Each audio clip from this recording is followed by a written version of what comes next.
how this one is going to plan out, because I need to see something different coming through here. And Corgi, the coach for PSG, needs to come up with something from the back of his head. You guys are talking about mentality. I've been watching the player cams, and in contrast to the PSG cams, everyone is just smiling and laughing, and they know they got away with murder in that last game, being able to come into this one game up. So they have to be feeling great, you know. On red side here with a counter pick available to them, they were able to come into this one with a dub. They are not going to give you the option of the Yone or Aurora on blue side PSG. They are going to deny it, so they're going to cover their bases and kind of the more expected red side bans here. But it means that BLG have to now ban the Aurora as well, right? Otherwise you're just giving it over to PSG and they have the option to pick it. Nocturne is something we have seen first picked a couple of times today for G2. Obviously works really well alongside the Orianna, but then you are giving Knight his Orianna if he wants it. Also the Vi up and available, and I think Junji has been exceptional when he can get his hands on this pick, so potential to try and hyper-focus on towards that jungle matchup, because I think giving Shun that across could be a bit worrisome as well. They are hovering the Skarner here. I think Skarner does work well into champions like Vi, where it's a bit more telegraphed when you're going to go in and you can preemptively get off that Skarner ult, but I still think the Vi kind of a tier above it in my eyes. Well, at least PSG did ban away Knight's Ahri, so the very famous Knight Ahri plus Vi turbo threat is not there, and instead BLG are going to go the melee option. Grab that Sejuani synergy for the Jax very early on. Bins Jax, right? He's just like, hey, can we just pick Jax all the time? Because I'm really good at this champion. I can win us team fights later on if you just give me this champion, please. And he just won that game. No, I'm curious if they're trying to bait the Orianna pick out for Maple, and then Knight will go Sylas into it, because you've already got the Sejuani, and Knight's a really strong Sylas player as well, and this could work out very well when you've already got, I mean, not a huge amount of ultimates like available right now to be known, but I still think it's strong into some of the picks that are here. Instead, it is going to be the Smolder. Very strong scaling, something we saw kind of fall out of the meta for a little while, or at least we thought it would with some of the changes that happened. But in terms of scaling, he's just as strong as he has been for the last few months. Obviously not as strong as he was when he was first released, but still gives you that execution, still gives you that burn. You can still stack up to around the 20-minute mark. Poppy now locked in as well for PSG. And the other good thing about the Smolder is that it's flex pick here too, so you also don't have to fully give away, right? And the Poppy pick I really like as well, because it denies something like the Kalista, which could be taken here, because it's already going to be a matchup that's decent for Aj in the top lane against the Jax, but it does deny a lot of these other picks. Even things like the Kai'Sa can struggle because that steadfast presence can't block the ultimate, so makes things a little bit more difficult for Elkon when he wants to try and take these fights, but still going to go towards the Kai'Sa and still have that backline threat for what BLG are setting up as a dive. All right, and then in protection bans, because Kai'Sa doesn't have the strongest of lanes, want to take away the Ashe, want to take away some of those bullies down there, and BLG drops some bans in it. Good to still see the Jhin coming out from PSG. It's interesting because you kind of want something to bridge you towards your Smolder getting stacked up, right? You need a little bit of damage in the early game if you're going to take fights. Obviously, you also have the option to just try not to take the fights and get towards that point, but I don't think that really is how either of these teams always play. And that's why I think a Kalista ban for BLG is really good here, because you deny something like a Kalista Renata on this next rotation. It's also something that can bully out the Kai'Sa and gives you that bridge to the later portion of the game. I think it's just the easiest takeaway in this position, and then I think it becomes a question of what do you want to see for Betty. Maybe it is just the MF to try and go for, hey, Skarner grab into MF combo and something that can bully out of that bottom side, but no Kalista ban just yet. It's going to be the Renata problem instead. Interesting too, because PSG are going to have to fit some AP into their composition. So, you know, you're also looking at the previous Rumble ban. The Kennen didn't really have the big Kennen moment that you wanted in the previous game. And so he's going to have to dig way deeper, because the Aurora's banned, the Rumble's banned. We'll see how deep they go, or if they actually do want to swap the Smolder. Instead, the Tristana ban comes out here, away from Knight. Azure, I feel like I'm trying to remember this correctly, and I want to make sure I'm right before I say it. Udyr. How do we feel about Udyr top? I think he just gets Poppy. I think he's fine with the Poppy, right? It's a decent you don't think the Poppy reflects? I don't think you need to. I think you're just happy with where it is. The fact there's no Kalista either kind of takes away a lot of the value on this bottom side for BLG. So we're actually going to get Knight going back towards the Jace. So this was something he was really good on back in like the 2021s and that. when he was playing back on top esports. So not fully surprised to see it, but it's not something that I was expecting to see with the shift away. But obviously lethality builds, not something that you see a huge amount, but at least can match that push against the Smolder and not actually give over a ton of stacks to the Smolder because you're not playing that melee matchup in the mid lane. And this is something, you know, people were like theory crafting on the 14-18 buffs that the Jace got, but never really had a strong foothold. You only saw like very small instances of it. So I do like, you know, pulling it out here. Gives them the possibility of that double poke. You know, Kai'Sa, if Elk does go AP heavy route, then you also have some poke options later for the standoffs. And then Nautilus, the last pick here for BLG. Contributing to that death fund again. Betty and Woody went for the Xayah Rakan, which gives you a little bit of safety as the Xayah, obviously later on with the Featherstorm, but also can do a lot of damage in the late game. I think it's also really interesting because BLG have kind of identified, hang on a second, PSG talent don't have a lot of engage tools. They're a lot better at disengage. And when you look at BLG, Jace and probably an AP Kai'Sa, you're going to have a ton of poke damage that's there. And then the immediate follow-up from SH1 or a Nautilus. So I think BLG, as long as they can play this out slow, are actually in a really good spot where PSG talent just can't push forward enough to hit them. It feels like a range difference, really. Yeah. BLG have much more range when it comes to poke later on in the game. Jace and the Kai'Sa, as you say, teaming up. If PSG can find an engage, they can do a lot of work in that position. You have a lot of control of areas in team fights, but it is going to be very tricky for them to find those engages. For PSG, it is do or die here in Berlin. A loss here eliminates you from contention at Worlds 2024. And after you had such a strong game one against the LPL champions, you'll be hoping that you can put up a good show and at least take us to game 3. Yeah, you don't want to be remembered just for pushing BLG at MSI, pushing BLG in some games. You know, history really does remember the victors. So we'll see if they can get it over the line here. Smolder, of course, you know, once you get your rapid fire cannon, then you've got, you know, your range and your little bit of poke as well. But we'll see if they can actually get to that stage of the game, because the Sejuani is also a great pairing with Jace. Part of the buffs, you know, for the Jace was the slow when you go in for your melee form as well. So I feel like Shun in this game just has a lot of options with lanes. Like, he has really, really good lanes to play around. All these BLG lanes should be fearsome, should be like creating advantages for themselves. And so then it's just up to Shun to like be able to track Jinjia, make sure the Skarner is not poking out through a wall to mess up one of their lanes, and then lend that Sejuani CC to get them off the ground and really snowball them. I think that Shun this time around is in the position to have a way better game than we saw in the previous game on the Wukong. It is kind of quintessential BLG. Like in the regular season in the LPL, they lost 5 of their 8 first games in their series. So almost losing to PSG in game 1 is kind of what we come to expect from them. Emily was talking about it on the desk as well. They just have really slow starts to series and then start to ramp it up. And that's why the best of one's just not their thing. It's just curse for them, right? But yeah, I think there is a bit of a meme there, but it has still been a very slow adaptation from BLG coming into Worlds and also then coming into what the meta has been. So I think BLG definitely have a lot, if they manage to beat PSG talent here, to learn before they as they start to move on, even over the course of this weekend, right?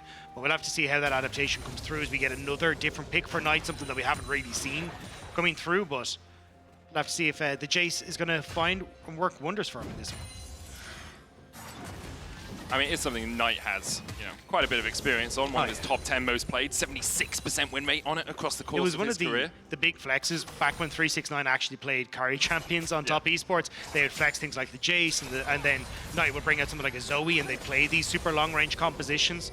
But now working instead in conjunction with Elk, I think it is going to be something that he'll feel right at home at, if you can just find some of that early success. And as Kobe was already saying, the ability to play around Shun, go into melee form, stack the passive stun for the Sejuani is going to be perfect for BLG.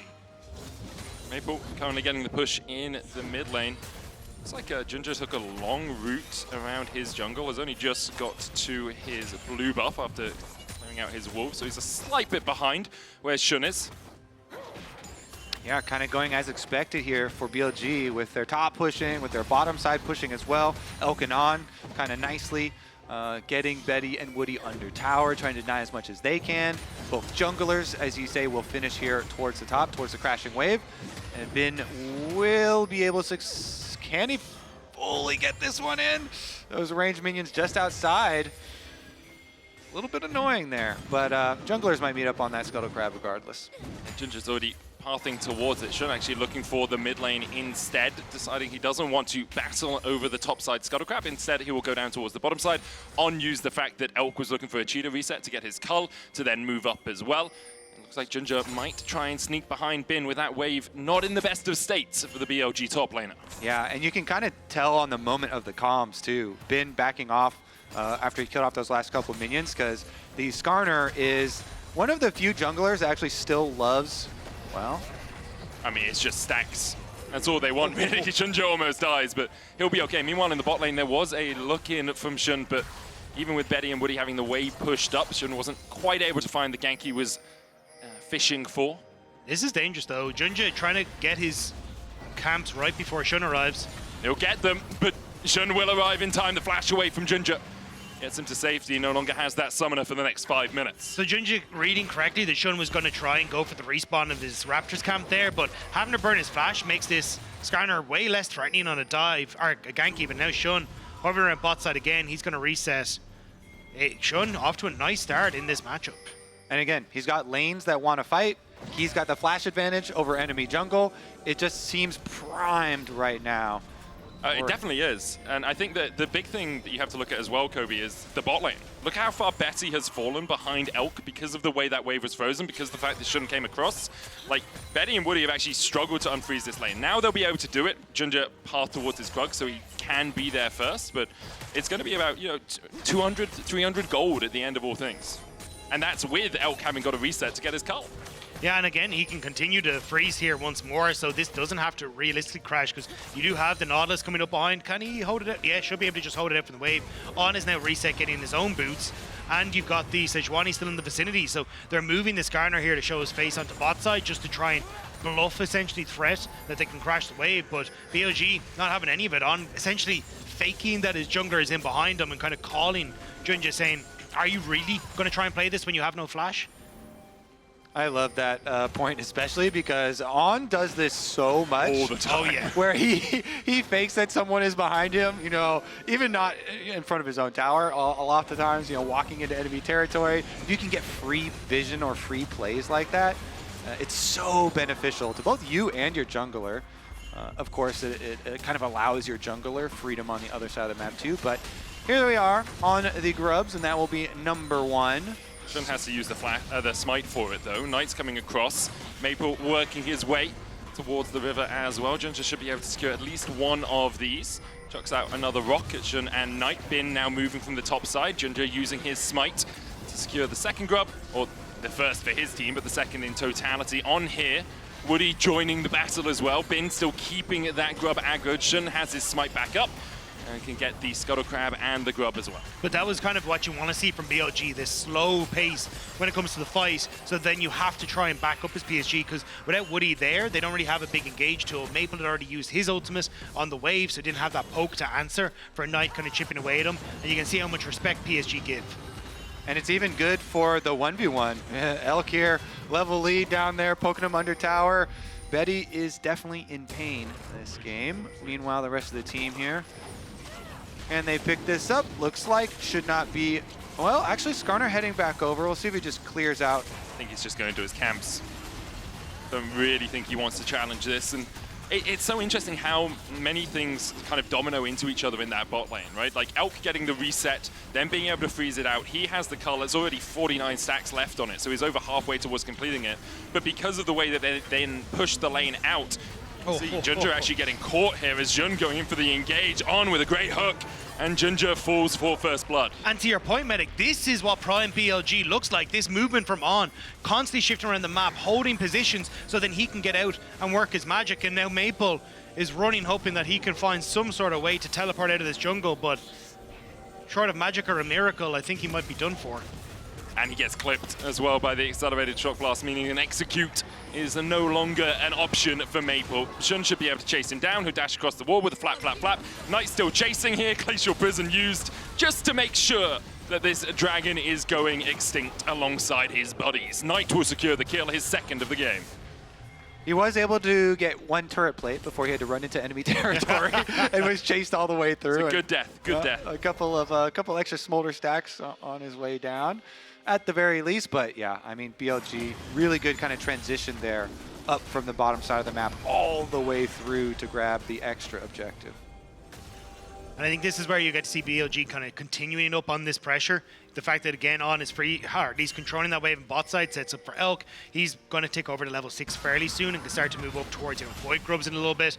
That's a little cheeky Ultra Maja, though, denying Bin access to this wave, but now has no ultimate if Shun wants to try and move up here into this top side. So, yeah, I think he rightfully kind of backs away after picking up the pace.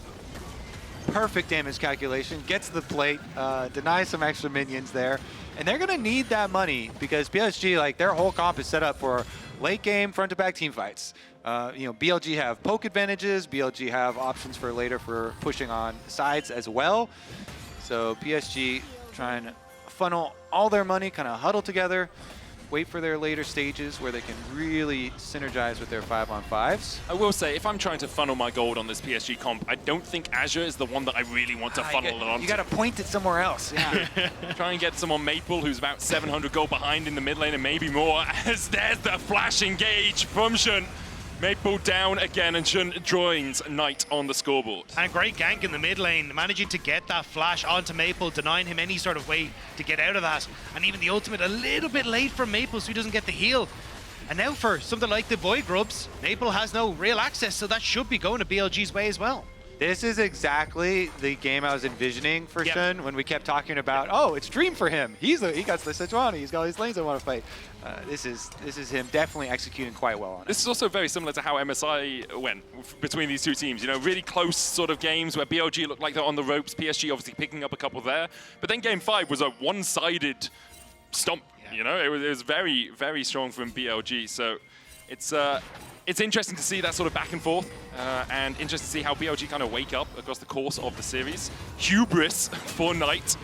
An item we don't too often see. Has been seeing a lot of play in solo queue recently and in ARAM, but Kobe, do you want to elucidate why he may have gone this? Well, it's obviously because of the world song, Heavy Lies the Crown, and it's a crown. Also, if you can't get a murder book, you need a murder crown. As we see, Shun getting caught up here. PSG trying to fight it. Bin going in with the counter-strike. Woody misses, but gets the charm, doesn't get the knock-up, and now he needs to get the hell out of there. Depth charge onto Ginger. It's another for Knight. He's stacking the hubris. Put them back under the ground. Knight finds another double, and there's 19 stacks on his hubris already. Yeah, this is kind of the Knight speciality. He loves his stacking stacks, and he's managed to stack up a huge amount already. The murder book is what he's most known for in the LPL, which is obviously the Magi, sorry, that he's able to get a ton of kills for, but now having the hubris as well, he's just doing the exact same thing. Woody looking for the engage onto Elk, who dodges away with the Killer Instinct, has that flash as well, will have to invest it. Manages to escape the 2v1 in the bot lane. Yeah, I mean, it is a big investment, but well played by Elk in response to both of those. It's kind of, 1-for-1 on trades for ultimates and flashes used there, with Woody investing everything. Maybe that can open up a place for PSG to attack. It's so difficult because set up with a teleport. Maybe they...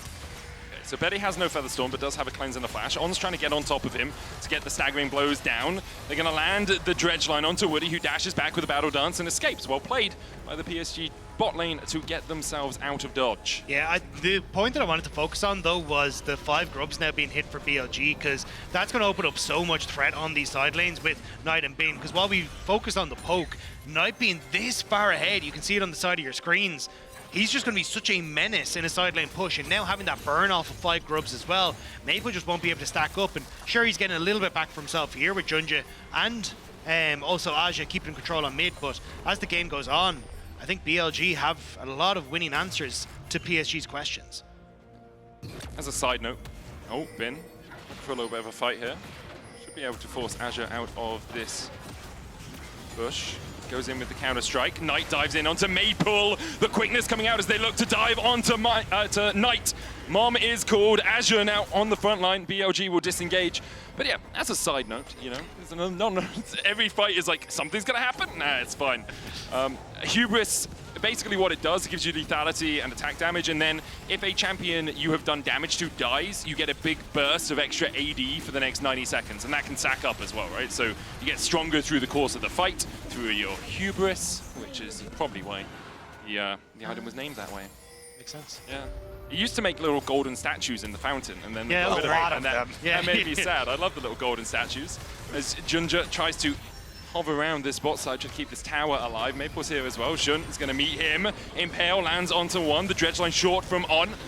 Elks, though, still looking for the plate. There's one minion still alive. On will now tank up the tower, and Woody will have a grand entrance and give On a grand exit. I mean, that's actually big. Any bit of gold that PSG can get at this stage in the game could be very big for their dream of team fighting their way out of it. And Shin is going to be able to execute no problem, does get all the way into enemy territory, so no further benefit gain there, but still, even being able to Skarner ult under tower, find up one kill. Yeah, you could also point out that these funnels, Medic, are not in the correct places. This one went into the support. No, that is the right plot. Okay. Right, but and you know, anything here for PSG, try and get them on some footing where they can actually use their fight. But the Rift Tower could be that footing. Shun's still dead. Junja coming back onto the map. Rift Tower is up and available. This could be a moment where they try and find something, but you can see in the Mascar lane economy snapshot, Knight is massive right now. And even if you don't have Shun here for the start, the poke and the control that he offers is a little bit terrifying for PSG. Knight gets the push out of top side. They're going to group up around the Rift Herald right now. Bin doesn't have a TP. Azure does. Azure, of course, can keep Bin around in that lane, but might want to just dodge around the side here. Hex flash back across the wall from On to rejoin with his teammates. PSG are looking for that fight. Junja very tanky with the Zeke's convergence. Maple still stacking up, sneezing all over BLG. Woody looking for that flank, has the quickness, has the flash in a couple of seconds. They engage with the Glacial Prison. Featherstorm coming out from Betty, quickness from Woody. They're looking for On, but the depth charge will lock him up for a second. On now, sacrificed by BLG. As PSG managed to find a kill. Bin still pushing in the bot side. Jun being chased out by Aja, but doesn't quite land the stun into the wall. Jun just still looking for Elk, who has the cleanse, but goes for Knight instead. Pulls him back. Where's the damage? It's Aja right now. The keeper's verdict is that Knight is guilty. His hubris has been his downfall as Junja puts him 6 feet under. There's no way BLG had the correct timer on Aja's teleport, I feel like. You know, they kind of walk into this, and even if they had gotten the smite there, this is huge for PSG. Also, just great decision-making from PSG. We talked about the potential poke and everything else that can come through from BLG, but in a straight-up 5v5 front to back, PSG, if they can close the distance, are going to be so much stronger, and we get to see exactly that. BLG group up to try and force On towards the Rift Tower. Woody putting pressure on towards the back line, and it's the engage on towards On here that really spells disaster for them as Aja TP's in.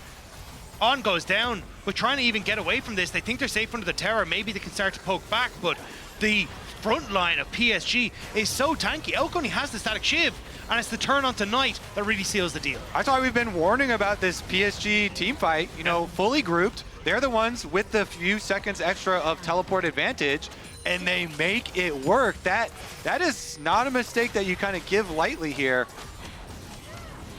And even the silver lining of getting bot tower was just answered by top for PSG. Now, BLG will get this tower, but you can already look at bot side and see that PSG are going to trade as well. So what had been a good start for BLG is really starting to disappear as Aja now solo under the tower. This could be a bit of risky play. He has the keeper's verdict in a few seconds, still has his flash. Betty trying to come across as well. He's met with Knight. The accelerated shock blast doing a lot of work. On looking for that turret TP coming in from PSG as they look to collapse. On not tanking the tower yet, has that concussive blow. Steadfast presence coming out. There's the quickness. It's only onto the tank so far, but On's the first target. Glacial Prison coming down as well with Slow Maple for a second, but Junja's here to join the Barney, to join the fight. PSG find another bin, is pinged to hit that mid lane tower, but there's still a couple of seconds before he can get on it. Betty's going to try and answer him. He has the demolish and 5 grubs. It will be enough to take the turret. But it's the exact same thing again. BLG not respecting how quickly PSG can get across the map. They reset on bot. Aja goes for Elk. Gets the cleanse out of him in exchange for his flash. Junja and Woody, though, can look for this, and Elk back in a precarious situation. Junja just go for the Kai'Sa, killer instinct out. TP behind by Bin as well. The Impale hits on to Elk. Bin looking to do what he did in game 1, but the verdict is that he can't get in there. In the end, PSG don't find the kill, but they burn both of Elk's summoners. The biggest thing, too, the objective on the map is all the way on the other side, so PSG gonna have to recall now to reset and run over there. They were pinging it. Dragon number 3 starts to get a little worrisome. You know, BLG, since they already had the 5 Void Grubs and the 2 Dragons going their way, if they can put this extra pressure on you by grabbing number 3 and the threat of the soul point, it would still be huge. But PSG, another team fight victory, and that one was, again, off another teleport from them. Let's see them try and just force their way in. They do have to face check, but they can do that because they're so tanky. And they know Knight's top, and they know that Elk is bot lane, right? So Knight still has the TP, but right now, PSG get control of the river with their numbers advantage. Betty's going to be able to push out mid, can open up on that tower as well. BLG going to send Elk across to try and answer the pressure in mid. I don't think BLG are going to fight this, though. They're just looking for that tier 2 in top, trying to accelerate this chase even further. PSG, not really sure how they want to approach this. Aja has his teleport up, but he's still got to run there. Terra goes down, and now if this Hoppy shows on the wave, Jace TP's in. There's the TP in. Azure can TP as well. Will answer with one of his own. BLG moved up as 4 for now. Bin's going to join them. Junja trying to get in towards the pit to take the Drake. Unlocked up. The Blade Caller coming back as well, and Junja will land the smite. But Woody goes down first. Shun and Bin, the next 2 targets. It's support for support so far. Azure still looking for a little bit more. Knight trying to put the damage down from long range. That's what we talked about with this composition, their ability to poke, but in this fight, they haven't really had the opportunity to do so. Junja can look for a little bit more, chucks a rock across the wall and hits. Knight in his back. PSG trying to open up towards this mid lane tier 1. Elk and Knight here to defend. There's another wave on its way, though. Yeah, I mean, Jace can try and poke, but you've got 2 fat tanks in front of you. Can't really get the damage around them. Forces the flash with just the raw Skarner ultimate, and PSG, another one. And the Dragon off the back as well. Junja with these smite steals has been exceptional this series, and getting the better of Shun once again. This is where BLG TP Knight in, but because Knight wasn't there, the poke damage isn't really enough, so PSG still healthy enough to go for the immediate engage. On too far forward, he gets knocked up by Woody, and the steal comes through from Junja. On falls, and now BLG trying to play this slow. Kite back, look for the poke, look for the damage, but as Kobe was just saying, Aja and Junja are just too tanky at the moment. Yeah, I mean, they like locked up Junja. You know, he's like stunned up there, but he took almost no damage. And he's like, well, I'm already next to the dragon. It's fine. Stay here. He's calm and collected. He's like, I don't have to worry about moving. I'll just land the smite and then brute force. With this composition, brute force is the way you want to play, and that's how PSG have just forced their way back in. And it's a great build from Junja for exactly that reason. You see when the win probability powered by AWS goes down, but he hasn't gone for the hard steal that we've traditionally seen in a lot of Skarners. It's been the Zeke's convergence into Warmogs. Warmogs is one, great against all the poke, but the Zeke's in this instance as well just helps keep everyone slowed and close to you. And when PSG are trying to chase down these members of BLG, it's exactly what you need. So great decision making from Junja on this build for this game. 2 items on him, 2 as well for Maple with the Manamuna in the Spear of Sojourn, 2 as well for Knight, or 2.5 with the Last Whisper in his inventory. Maple still sacking up a little bit slow as the hook goes down onto Junja. There's the double impale into the grand entrance, but the charm coming back with the quickness into the Blade Caller. Look at the CC, look at the suppression on BLG, and look at the flash forward from Betty. He tries to get onto Elk, he can't quite get the damage down. Elk somehow survives through the burn, through everything. Elk is still standing.